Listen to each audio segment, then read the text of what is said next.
Oh, I'm sorry. Young lady, how are you doing? I apologize. Yeah, okay, how are you? I'm doing great. That's good. So you're a Christian? Yes. Yes, I am. Okay. Well, I'm Muslim, so yeah. Okay. You got something on the topic you'd like to discuss, or? Evolution is false. Mhm. What does that even mean? Well, yeah. So I don't have enough room to put everything up there, but there's microevolution, cosmic evolution, macroevolution. There's stellar evolution, chemical evolution. So out of all these different kinds of evolution there is, I think microevolution is testable and observable, but anything outside of that is not. It's all inferred. So I believe in microevolution, but I think all of the other kinds of evolution are false. What's mic evolution? Sorry, I don't even know what that means. What is that stuff? What is like what? I got you. So most of the time when people talk about evolution, they're usually referring to monkey to man, right? Biological Yeah. evolution.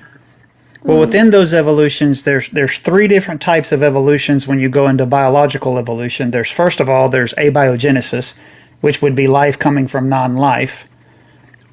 And then within those two, within that one, you have microevolution and macroevolution. So an example of macroevolution would be a universal common ancestor, like a single-celled organism producing life until it turned into a monkey and then monkey to man, basically. Now, an example of microevolution would be changes within the same kind. Like, for example, I believe that you can take a dog and you can selectively select certain traits within the dog, but you will always get a dog every time. That's microevolution. But like Allah's the one that creates everything. So what are those things even? I don't understand what those things actually mean. Yeah, so macroevolution would be the evolution that you hear about all the time, monkey to man, saying that we all have a universal common ancestor as far as a single-celled organism. But So I those reject things were that. all yeah, but all those things were created by Creator. So they didn't come from nothing. Something has to have created them. Right. And I believe that God created life, and I believe that He created it as is. I don't believe that He works through evolution. Yeah, he just creates whenever he wills. Yeah, period. So you basically you're like Yeah. a so you believe in Allah then, if you believe that. Now I don't believe in Allah. I believe in Jesus. But Jesus didn't create any of those things, so how does that make sense?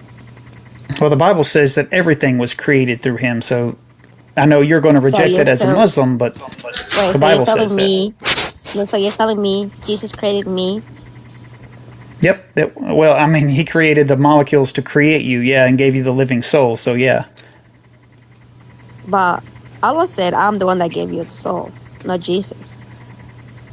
Well, again, this is where we're going to have to agree to disagree, because the Bible says that everything was made through Him. It says, in the beginning was the Word was with God, the Word was God.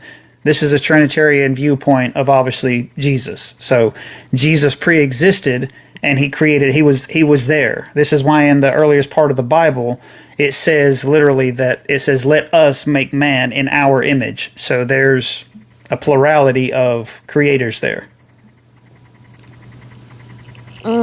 So Jesus came, he created everything, and then he got crucified. So wouldn't that mean that we have to follow the thing that gave him the soul to create things that he has created?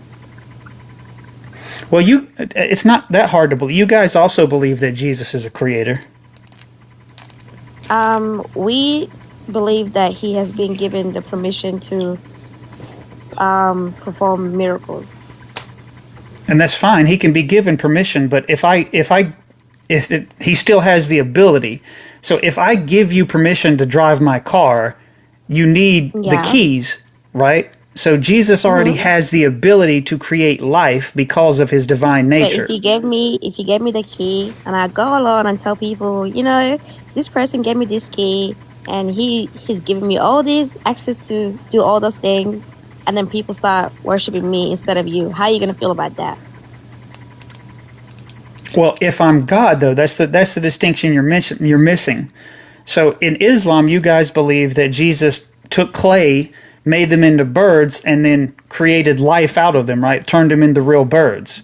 Now, your only distinction is you say that he did it through Allah's permission, but that still doesn't negate the fact he can. Even if you say that he did it through Allah's permission, he still did it with permission under his own will. So that you got a problem now, because now you got another creator other than Allah. So it sounds like a Trinitarian viewpoint. But Moses also performed miracles. Every prophet's performed miracles. What does that make them? Not under their own volition. They do it through God, right? And Jesus did the same thing as well. So what's the difference? But he didn't do it through God. He did it with permission from God. There's a huge difference. If I gave you permission, doesn't mean that if I give you permission to go out here and create life, does that mean that you have the ability to do it? Clearly not. Exactly. Right, but Jesus had the ability, showing his divine nature. But then he got crucified though. And he died. Exactly. And then he rose again. Under his own volition. No. But yeah. Well, Anyway, yeah. Well, now you got another problem too, because the reason why I believe that Jesus, even if I was to accept your viewpoint, the reason why Christians believe if Allah was true, then he created Christianity by making it seem that Jesus was crucified when he wasn't. So Shouldn't that would be a make people problem. Shouldn't that make people believe that if Allah wants me to see a cat instead of a horse, he can make me see a cat even though it's a horse? Sure, that's true. But where does it say that That's it so wasn't? scary. No, but I'm trying to flip the statement now to say, okay, God can make something appear whatever he wants to appear because he is the creator and he has control over everything. So if he wants me to see you as let's say for an example, as a bird, I'm not going to see you as a human, I'm going to see you as a bird because he wants me to see that.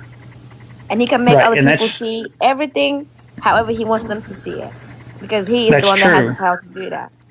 That's true, but he also made this religion that's one of the largest, if not the largest in the world, clearly, that diametrically opposes his will. So that, one of all, it doesn't make sense.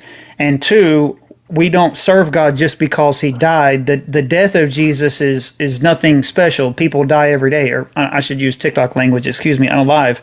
Well, why we serve him is because of the resurrection. So it's true that you can believe that Allah made it appear that he was crucified, but you got a problem when it comes to the resurrection. But we believe that he never got crucified, actually. We believe he got saved in the second heaven and he's just waiting there to come back again to finish his mission, and then he will be yeah. Right, but now you got to answer. To finish his. You have to answer all of the historical evidence. I'm sorry, it's a little bit of a lag. I wasn't trying to interrupt you. Yeah, so when he comes back again to finish his mission, he's gonna be alive and he's gonna go back to Allah. And then what after that? What are the Christians gonna do when they realize he is not what they thought he was? Yeah, but now you have to contend with all of the historical evidence that clearly shows that Jesus rose from the dead. All the historical evidence is already in the Quran. Everything you want to know is already in the Quran. Well, you got a problem if it's in the Quran because the Quran tells you to come to us. So if the Bible is true, then the Quran is false. So we come to you guys, and then are you aware? Okay. Yeah. So when I came to the Christians, I was like, okay, now I understand what the Quran is trying to tell me, and everything makes sense because everything the Quran has said. I was like, okay, this is what they did wrong. But hear me out. Are you aware of the Islamic dilemma to where the Quran tells you if you're in doubt to come to me as a Christian? So if you come to me, then I'm going to tell you the Quran is false, right? So when I'm in doubt, I'm going to come to you and you're going to give me a reason and you're going to give me an understanding to why. I was like, okay, I'm going to go back to Allah because he has shown me what he needs to show me to believe in him even more. Right. So again, when you come to me, if you're in doubt about what Allah has revealed, which is the Quran, so if you're in doubt about the Quran, you're supposed to go to the Christians. The Christians are going to tell you that the Quran is false because Jesus rose from the dead and he is God. So now you got a problem. How do you get around that? I think he must say that to go and show us why you guys are not doing things the right way, and maybe come back again to the Quran and understand everything for the better. You are God. You still haven't answered that though. How do you reconcile that? How do you reconcile the fact that Allah told you to come to the Christians?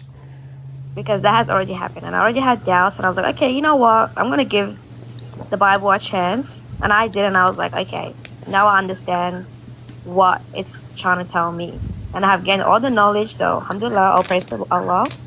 Yeah. So, yeah. I don't know what any of that means. So let me try it again. Let me ask the question again.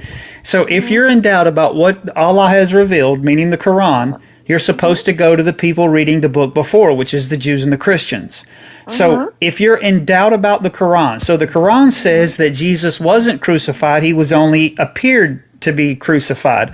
The Quran says that Jesus is clearly a prophet and he's not God. So if you're in doubt about that, then go ask the Christians. Okay, you've come here and asked me, and now I'm telling you, no, the Bible clearly teaches that Jesus is God, that he is the Son of God.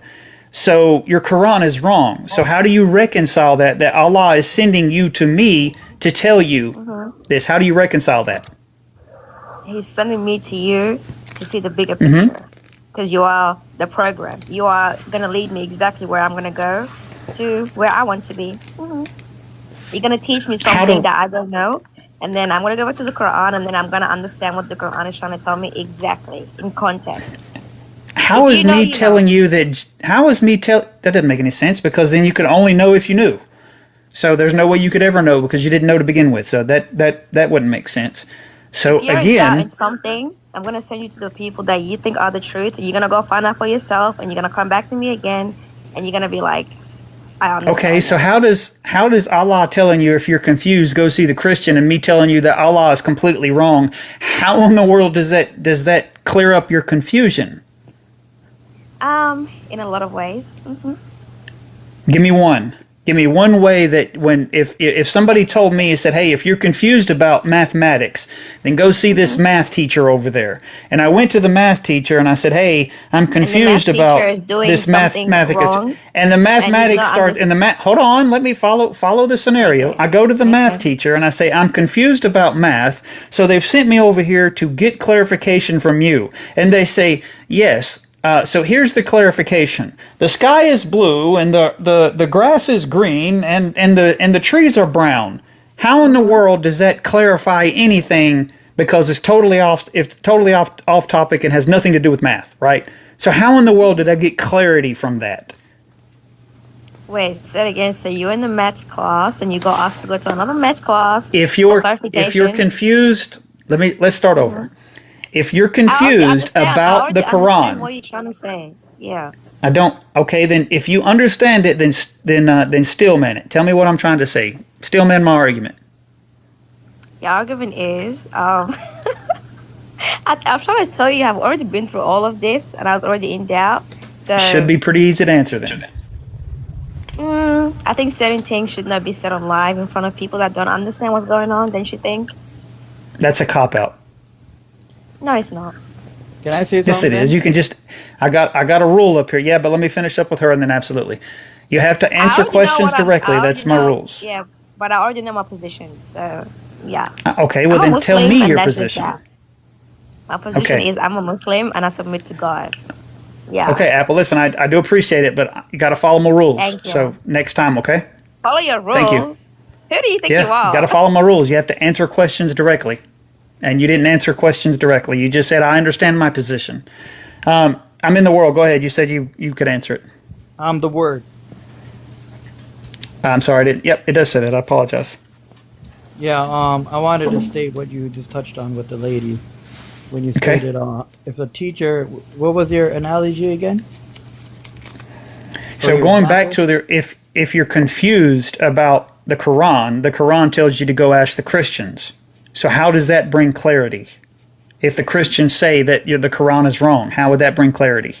Yeah, you further elaborated with the teacher thing. Can you repeat that again? Yeah, I was just saying about if somebody sent you for clarity, if you went to someone and they say, hey, I'm confused about this problem, and they sent you to someone for clarity, and that person that you went to said the exact opposite. How is that clarity? Okay, so if I was gone to a teacher and I needed the answer from the teacher, right? You're saying solely that I'm relying on the teacher, but if I have the book of the teacher, do I need the teacher anymore? No, but why would they send you? The book is what you're confused about. If I found her book, and I have the book to all her teachings and all the answers, all the exams, all the tests, do I need the teacher anymore at that point? No, but the book is what you're saying you're confused about. So the book would be sufficient enough, correct? The book is the one that's telling you if you're confused. Yeah, but I got the book. Okay, but the book literally says if you're confused, you're not listening. If the book says you're confused about this book, then you're supposed to go ask the Christians.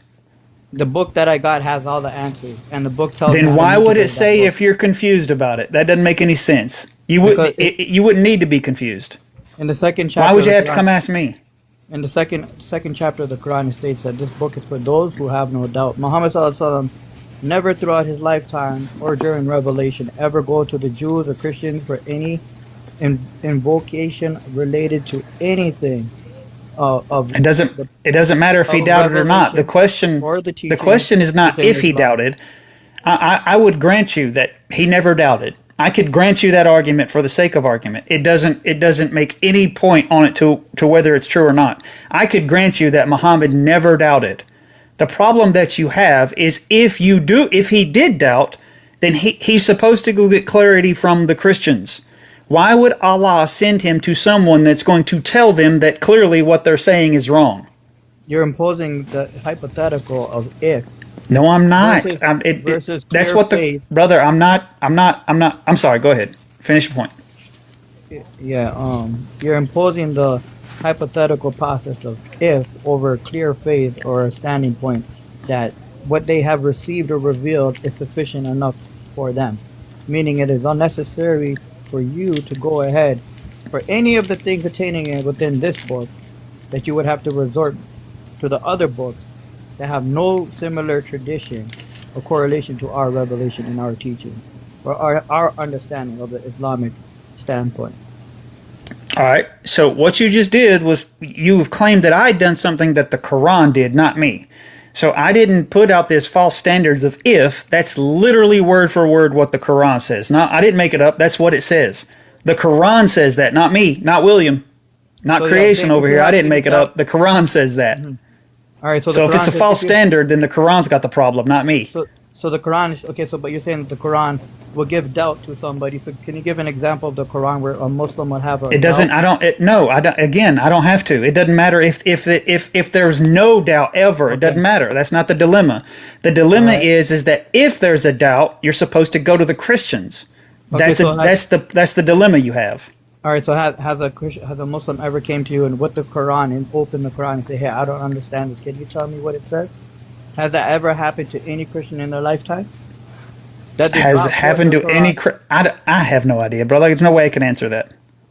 I have never seen in my life anyone that is a Muslim take a Quran, go to the church and say, "Tell me what the Quran is saying." Brother, I need you to follow anyway. It doesn't matter if they would or not. And because you haven't seen it, that's anecdotal. It doesn't matter. I need you to contend with the argument. Not that it never happened, because I would concede with you. It doesn't matter if it's happened or not. That's irrelevant as to who you're supposed to go to.